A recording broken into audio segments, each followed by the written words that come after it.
Hello, everyone. Thank you for checking out my YouTube channel today, The Study of Antiquity and the Middle Ages. I am your host, as always, Nick Barksdale, and today we are joined by a very special guest for a series on race and ethnicity in the ancient world. Dr. Rebecca Futo Kennedy, thank you so much for coming on today. Happy to be here. Would you mind telling us a little bit about yourself? So I am an associate professor of classical studies, and I'm an ancient historian.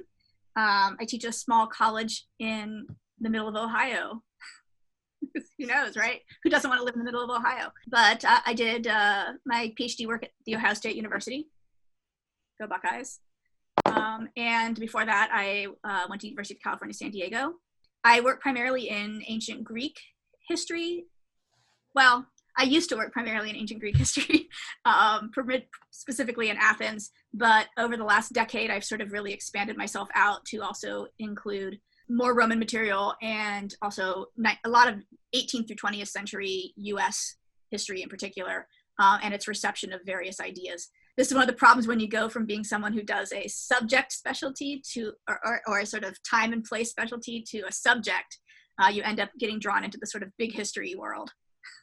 And I can't tell you how excited I am for this. And for all of you who watch these episodes, keep in mind, each episode is going to be its own part. And so I'll be sure to link each episode when we're done. That way you can stay on track as we explore a variety of issues from racism and modern classical studies all the way down to the nitty-gritty, hotly debated topics that I really can't wait to get into. So thank you so much. Kick back, everybody, and enjoy the ride. I'm going to start with a basic, and that is, why do you teach race and ethnicity in the classical world? So one of the things that I actually had thought about for a long time, a lot of my friends and colleagues always talk about their love for classics and their passion for classics and how like they read Homer and or they read Virgil and it spoke to them on some sort of personal level. I never had that sort of love for a specific text.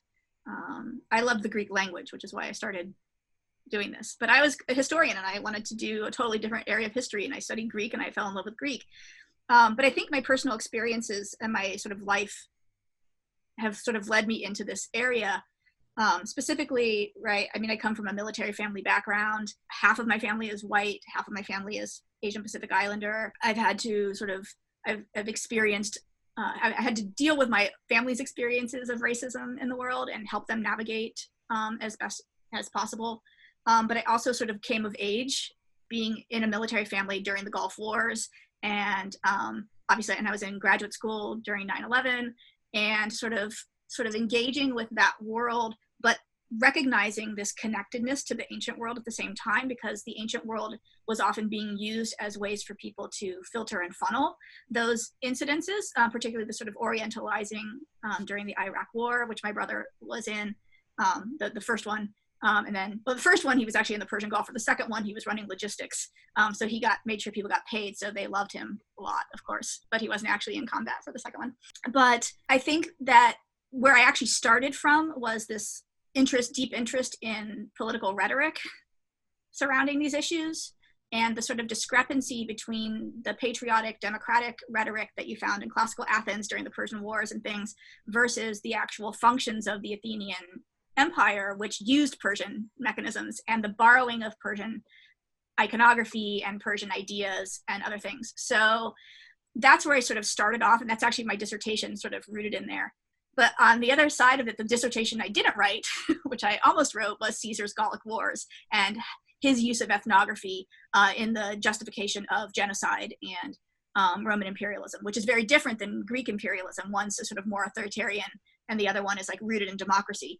And so I think the fact that I was growing up during the Persian Gulf Wars, and I also started college right at the tail end of the Black Athena debates and the culture wars, right, I went to UC San Diego where this was actually a huge thing.